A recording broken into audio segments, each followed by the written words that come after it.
I'm here as a friend of your work, as someone who tried with John's incredible leadership to champion some of the work you do in my little city that I represented. Now the challenges are greater, but the principles remain the same. 8+ million. It seems like everyone's got a different stat. I got one says 7.5, others say 8.2 million, who knows? But 8+ million people without health insurance. You know this better than I, and those folks out there I don't think understand this, and that is even after Obama's health care reform is implemented, millions of people still will not have health care. And what I hear up here is sort of stone silence about that.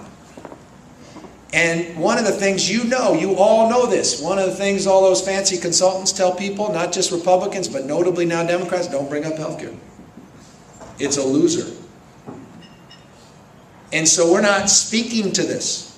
We're not getting serious about addressing the millions of people that will not be covered by the implementation of healthcare reform. And those are the folks you guys ultimately will be responsible for caring for. So the question is, what are we doing in Sacramento to care for you? What are we doing in Sacramento to prepare you even more than we have in the context of the support that you have seen from cities and counties, and I think a little support from the state, to address the acuity of that looming crisis? Because you know this, they're going to take a lot of the dish dollars from those county hospitals. They're going to start moving money around. There may have been that $11+ billion for community clinics, but that's a drop in the bucket.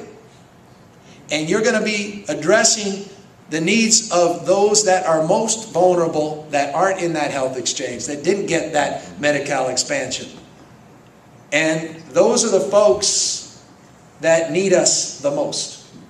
And so I'm grateful that this organization has begun to think long-term, that you're actually putting a plan together, the strategic plan that you've offered up, that you're thinking more collaboratively, though I'll tell you it's one of the model collaborative organizations, because you understand systems, you understand partnerships.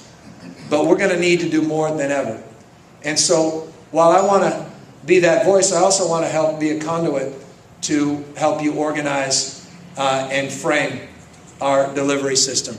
One thing I'm proud of, and I'll say this wherever I go, I don't care. Again, it's a miracle I survived politics this long. I'm here, may end tomorrow, fabulous. But I don't want to dream regretting. I'm proud when we did our universal health care plan, it includes everybody, regardless of their ability to pay, regardless of their pre-existing conditions, and regardless of their immigration status. We take care of those things. That is sometimes a principal thing.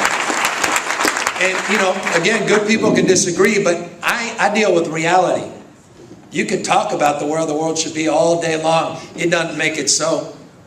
And so you could tell me all the fabulous, wonderful things you want to do with some fancy technology on some border, but what about the poor folks sitting in the line in the community clinic, or for that matter, being diverted from our emergency rooms all up and down the state? We got to change that, and we've got to educate people around that reality. Again, you live it. You educate people every single day. But we need, I think, to educate some more people up here. Look, we spend, you know this, 17.2% of our income in the United States of America in healthcare, $2.5 trillion. And I say this because sometimes money becomes the excuse. Money is not our problem. We spend more than $1 trillion. We spot our competitors, our nearest competitor, Canada, 10.5% of their income they spend on healthcare. We spot them $1 trillion a year. Yet they're providing coverage for 100% of people. We're providing coverage for only about 84% of people. I mean, the next competitor, Germany and France, they spend just 10% of their total income on healthcare. The one anomaly, and it is an anomaly, you know this, is Switzerland, that spends about 12% because they have a disproportionately graying population. But we spot our competitors $1 trillion, $1 trillion a year. So from my perspective, it's not money necessarily. And we discovered that with John. You know, when we did universal health care in San Francisco, and by the way, what did I just say? Universal health care. This is something, I'll back up and connect my point. My mom taught me this, and never trust politicians that talk about their parents because they're usually always making up those quotes. This one is real. My mother, I always, you guys know that, you have brother and sister, you don't want to take out the garbage, let my sister do it or something. I don't remember. I think it was the cause of this comment. And I was complaining, I always have to take out the garbage, make Hillary do it, my sister. And my mom said, well, if you don't like the answer, ask a better question. And it was indelible in my mind. I said, what are you talking about? I'm not taking out the garbage. And I walked away, but I still couldn't get out of my mind. And it is a profoundly important point. And I hope in your life you think about that. If you don't like the answer, ask a better question. I made the point about health care. But for years and years, and I was up in politics, I've been in politics over 17 years, I was one of those that was asking the wrong question. See, when we did 19 to 24-year-olds, that was universal health insurance for 0 to 24-year-olds. The reason we stopped at 24 is that we were asking the wrong question. And we couldn't get the right answer. We kept saying, how do we provide universal health insurance to all the uninsured? And none of us can figure out. I don't care how many task forces, I don't care how many reports, I don't care how many speeches politicians like me gave. We couldn't figure out how to pay for it because we were asking the wrong question. So we asked ourselves, John was there in this partnership we put together, smart people with, it's so true, I thank you for reminding me, it was 100 days. I was one of those, ambitious young mayors that didn't know the difference. I thought it could just get things done quickly. So I said, I'll talk about your first 100 days in office, so let's come up with a 100-day strategy for healthcare, and we're going to do it this time. And we kept coming back, said we can't figure it out, we can't afford it. We got a budget deficit, it's impossible. And then we asked a different question. Instead of asking how to provide universal health insurance, we said, how do we provide universal health care? John and others came back and said, here's how we do it. And you know what happened?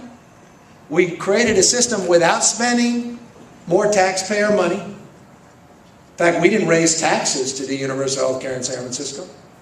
We didn't create a new bureaucracy in San Francisco. It wasn't all public clinics. Oh, God forbid. Right? You know the critics out there. What does government do right? Nothing. That the private sector can't do better. We created a real public-private partnership, 26 clinics and about 31 different entities that participate with real choice, public and private, by creating a system and redirecting the money that we were already spending because we asked a better question and we came out with a better idea.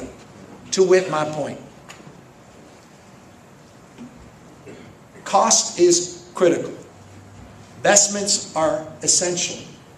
But one thing I learned when we did universal health care, because we came up with a better idea, $71 million found their way to our city that was going to find its way somewhere else in the country.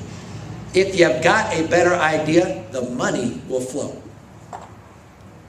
And I say this, trust me, I haven't found an exception to this. Heck, San Francisco is now giving every single kindergarten student, it's just started, a trust fund to go to college in this economic environment. How the hell do you do that? You have a great idea. Guess what? Secretary Duncan goes, this is one of the most innovative ideas in America. Create a college-going culture from the day people come in. And you know this, African-American Latino community in our state, half don't have access to checking or savings accounts. No relationships with banks or credit unions. And here you are, the kids of our diverse population, 91% minorities, have bank accounts. They go on Citibank right now, and they have their name, and they go online with their savings account. And all these fancy foundations loved it, and guess what? They started dumping money into it because they loved the idea. Universal health care in San Francisco, $71.1 million because the federal government loved the idea. CPMC, the Sutter affiliates, all the labor folks out at Sutter, they love the idea. CPMC joins our plan. UCSF, love the idea. They said, we're going to join the plan, do diagnostic testing for you, free. The St. Mary's, St. Francis, we love the idea. We're going to join you, free. They weren't there initially. What do they get out of it? They get me talking about them. They get folks saying, you know what? Thank you, CPMC. Thank